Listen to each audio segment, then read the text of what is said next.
The lake was unlike any other. Its surface reflected the sky perfectly, motionless, but anyone who approached felt something wrong, almost imperceptible.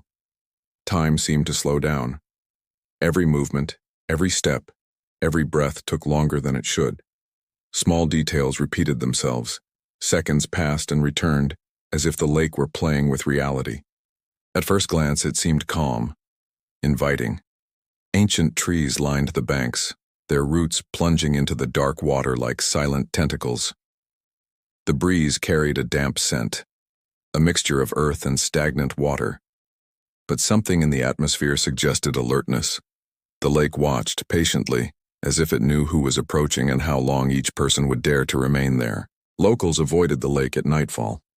They said that anyone who approached felt seconds stretching out. That slight glitching in perception made minutes seem like hours. Some returned disoriented, unable to explain what they had seen. Others disappeared without a trace, leaving only personal belongings on the shore. Stopped watches, open books, fallen bottles, as marks of a passage interrupted by the lake's time. The silence was absolute. No birds, no insects, no ripples.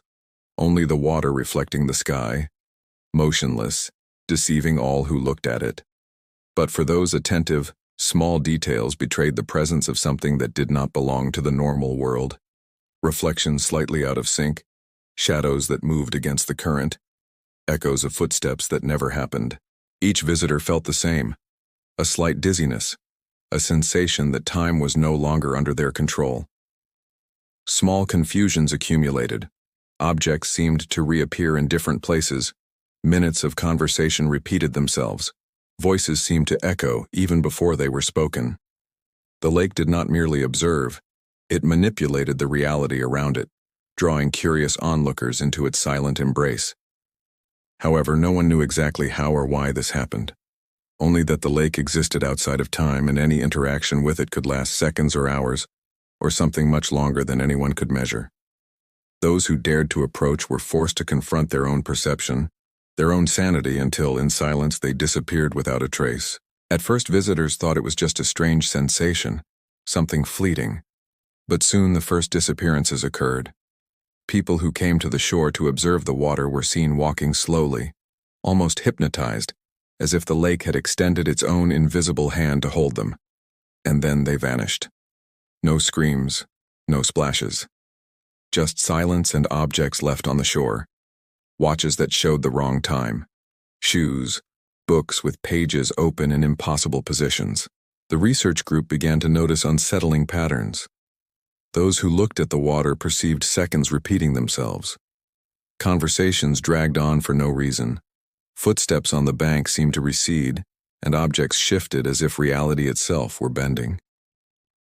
One researcher recorded on camera, a stone that fell into the water seemed to levitate for a few seconds before disappearing, the water current freezing in its trajectory for an impossible instant.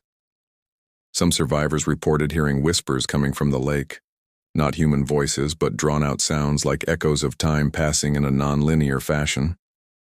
One of them felt his own name being called, but upon looking, saw only the smooth surface reflecting the moon, motionless. The river or lake seemed to play with each person's perception, testing limits, slowly dragging them into a time that was not theirs. Strange objects began to appear on the shore. A clock that advanced minutes and then went back to the previous hours, pieces of damp clothing that didn't belong to anyone there, small marks in the mud that seemed to move on their own. Each discovery increased the tension, transforming curiosity into fear. The longer the group spent near the water, the more they realized they weren't just observing a lake. They were being observed and manipulated. Time ceased to be constant. Seconds dragged on, or accelerated impossibly. Some even questioned whether any of their previous movements were real, or just part of the distortion imposed by the lake. Tension rose when a member of the group disappeared while trying to photograph the surface reflecting the moon. He didn't fall, he didn't scream. He simply dematerialized before everyone's eyes, dropping his camera on the shore.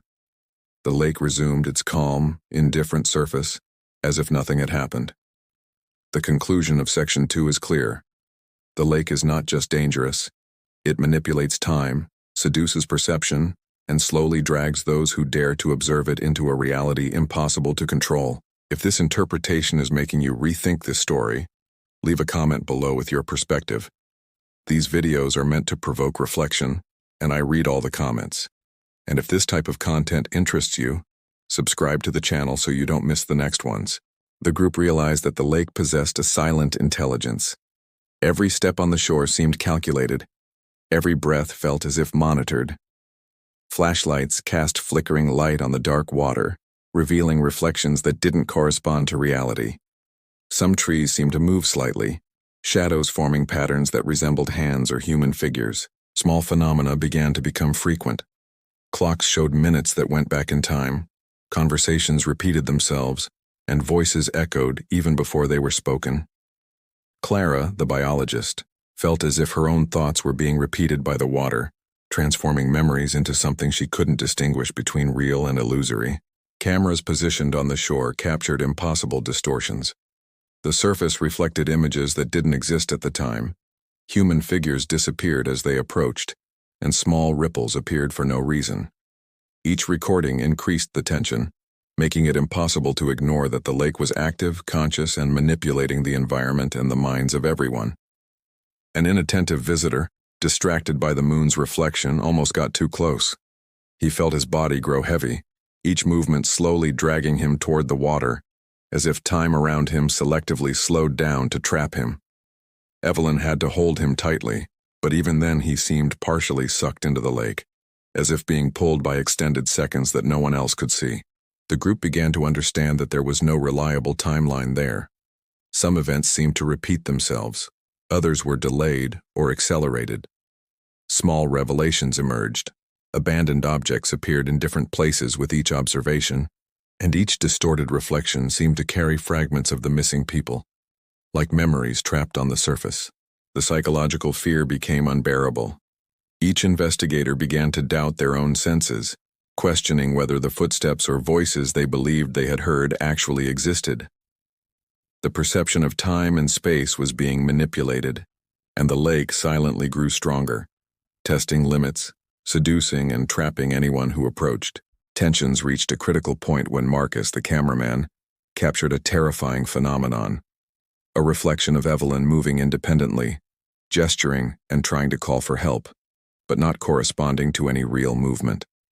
The team realized that the lake not only altered time, but also created illusory versions of those observing it, increasing fear and confusing the minds of the survivors. The night grew heavy, almost solid. The fog covering the lake seemed to compress the air, making each breath difficult. The lake's whisper called each investigator by name, low and irresistible, repeating itself unsettlingly. Each step toward the water was painfully slow, as if time were being stretched just to trap their bodies and minds. Suddenly, Marcus disappeared. No screams, no splashes, only the fallen lantern illuminating the void. The group tried to retreat, but the shoreline became treacherous. The ground seemed to suck in every step, preventing any escape. Others were slowly pulled in, the lake stretching time around them, manipulating every movement, every reaction. Distorted reflections appeared in the water, faces of those who had already disappeared, gestures and expressions of despair, echoing in the eyes of those who remained. The lake did not attack violently, but manipulated perception, making resistance impossible. Each prolonged second increased the terror, the feeling of inevitability. When it was all over, the water once again reflected the moon calmly, still indifferent. Only objects remained on the shore, extinguished lanterns, marks in the mud, silent reminders of what the lake had taken. The river didn't need to shout. It waited, manipulated, and called by name those who approached, always patient, always fatal. At dawn, the lake appeared calm, reflecting the pale sky and the light mist gliding across its surface. To any casual visitor, nothing indicated the events of the previous night. But for those who drew closer, the memory of distorted time and disappearances remained etched in their minds. Authorities classified the events as accidents. No bodies were found, only objects scattered along the shore. The survivors, the few who managed to get away without disappearing, never returned, some leaving the place in absolute silence, others disappearing with time as if the lake had taken something beyond the bodies. Courage, memory, the will to speak. Tourists and curious onlookers continued to arrive, drawn by the lake's tranquil appearance. Many heard whispers, some even calling out their own names, but ignored the danger, seduced by the calm surface. The lake doesn't threaten. It makes no noise. It simply calls, patiently, manipulating the timing of each one until they yield. And when that happens, there's no time to fight, no time to scream, just silence. The lake closing in on you, as if it had never been there. Because some places don't want to be measured by time, and others won't let you leave. If you enjoyed this approach and want to continue exploring stories that are almost never told this way, leave a like and subscribe to the channel. And now, click on the video that's appearing on the screen. It directly complements what you just watched and may completely change the way you see this story.